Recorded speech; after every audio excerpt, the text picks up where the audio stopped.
Hey lovely people, Tracy Jane Campbell here. Welcome to my vlog, Lay Aside the Weight. I am on day 18 of a 30-day juice detox. Yeah, still going. Got one of my juices here. It's a good one. Now today I just want to talk a little bit about the sugar monster. If you are like me and have a sweet tooth, this can come up. The juices are sweet and they taste sweeter and sweeter as you go into the detox because you're not having the processed sugars, you're not having the biscuits and the cakes and stuff like that. So you're not getting that hit of the sweetness. But if you have had and do have a sweet tooth, you enjoy chocolate or biscuit or cake or whatever confectionery it might be, those things do come up. And I know there's a lot of kind of studies that say, you know, if you find yourself craving sugar, you have to look at deficiencies. And also there is a real thing of sugar addiction. Sugar is highly addictive. Processed sugar is highly addictive. And that actually does affect your brain. It affects so many things, just like any other addiction. And that is not necessarily popular because people think people are making excuses. But there are enough studies out there you can see that sugar addiction is a real thing. It really does affect your brain, and you do have reactions as if you are addicted to any other substance. It's not an excuse. And it is something that has to be broken. Does that mean you will never enjoy sugary things again after this detox? I don't think so, but I've made a few adjustments over the years. So I do like chocolate on occasion. I now, for a while, have mostly focused on eating really high percentage dark chocolate with nuts or with salted caramel or whatever it is. I try to eat chocolate in that way. Therefore, I don't really eat that much chocolate. Chocolate's not really my thing. My thing that I enjoy is confectioneries, biscuits and cakes and stuff. And the way I combated that, or the way I was able to work with still enjoying baked goods in the best way I could, was changing the ingredients, making them myself, trying to have less things outside.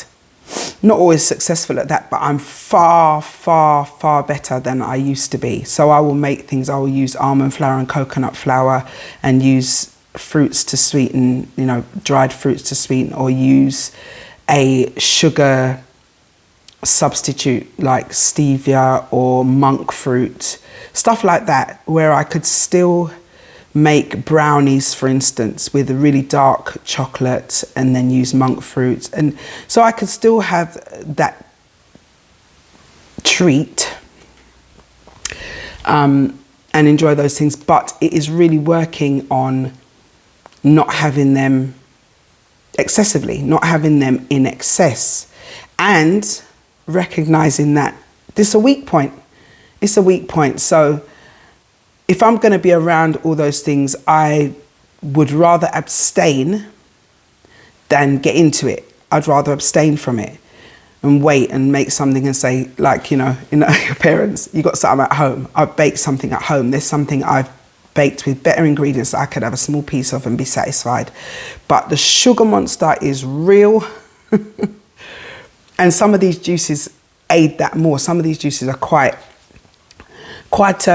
even the dessert one with the peach and pear pie, and some of the ones with pineapple, they're really cool for if you feel like I just want a little bit more sweetness. I mean, it's a serious thing. I mean, the taste of sugar, sweetness, it actually releases endorphins in the brain. It literally gives you a high.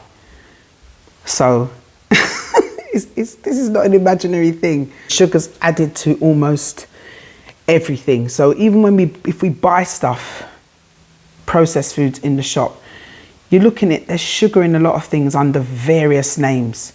And so we're getting a lot more sugar than we think. And so it stands to reason that that's going to affect our weight. That's going to affect the craving for sugar. So it is something to really take stock of. And this juice detox has, again, brought to light when I have those cravings. What time of day do I have them? What kind of environments do I have them in? Is there some kind of correlation between the environment I'm in and what I feel to eat? What comes up in my mind? Is it when I'm on my own in the evening and, you know, you're watching a movie? If you're going to watch a film by yourself at night, do you draw for popcorn usually? What do you draw for something? Do you draw for wine? Do you draw for some chocolate?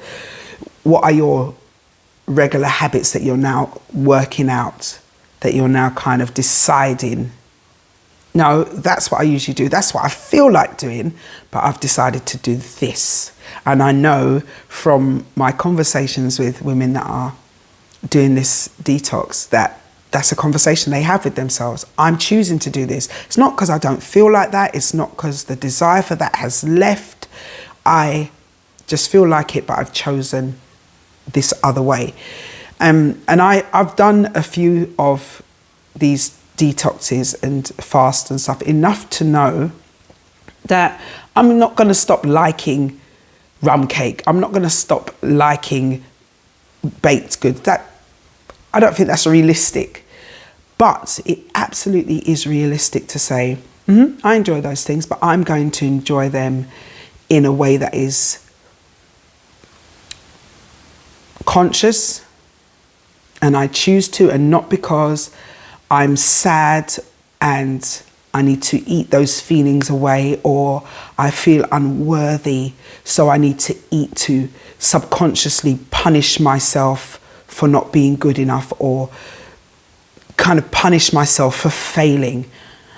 Imagine that's something, I've done it and I know people do. Imagine that you do something wrong, or you make a mistake, or you view a behavior you have as shameful, or you're unworthy, and the go-to is to then punish this unworthy soul by binging, or by reaching for something that's not the best. You know, when you finish this thing, you're not going to feel good.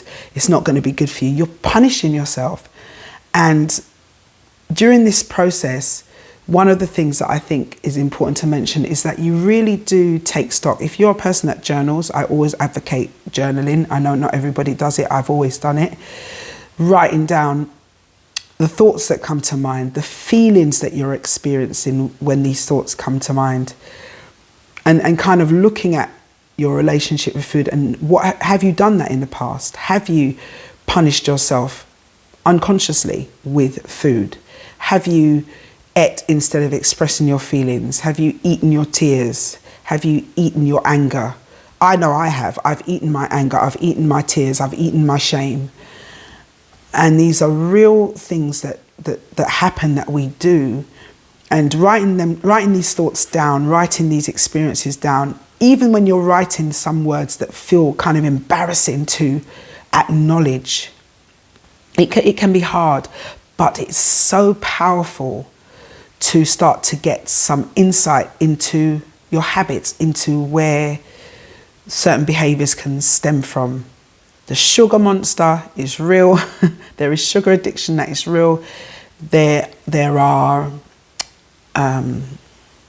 relationships, things that relate to certain ways of eating.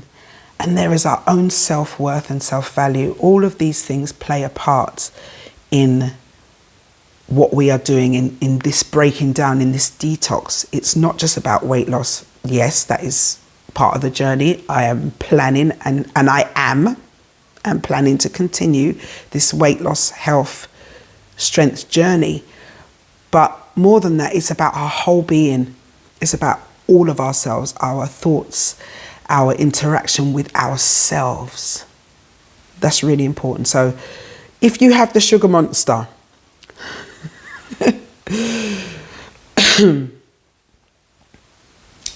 I think our power in this time is to say that we are deciding. It's to know that this detox is helping us to disconnect those monsters in the brain that are going, sugar, sugar, sugar, and getting a healthy gut, so getting a healthy system to help us with sugar cravings, sugar addictions, and trusting ourselves, deciding and saying, I've made a decision. I'm going to stick to this decision because I can trust my own word. And it's a complex journey that needs to be taken as such and respected as such. Respect yourself. Be proud of yourself that you're looking at this, that you're going through this day by day and saying, hey, this still has a little place in me. There's still a little place here where I need to, let me look on that. Let me break that down a bit, reflect on that.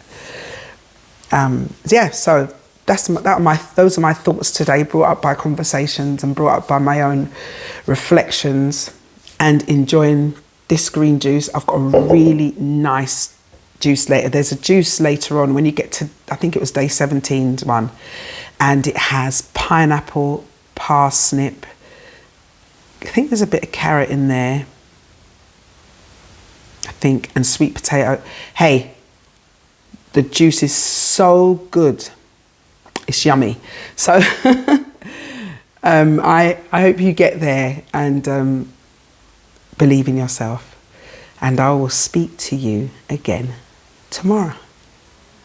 Laters.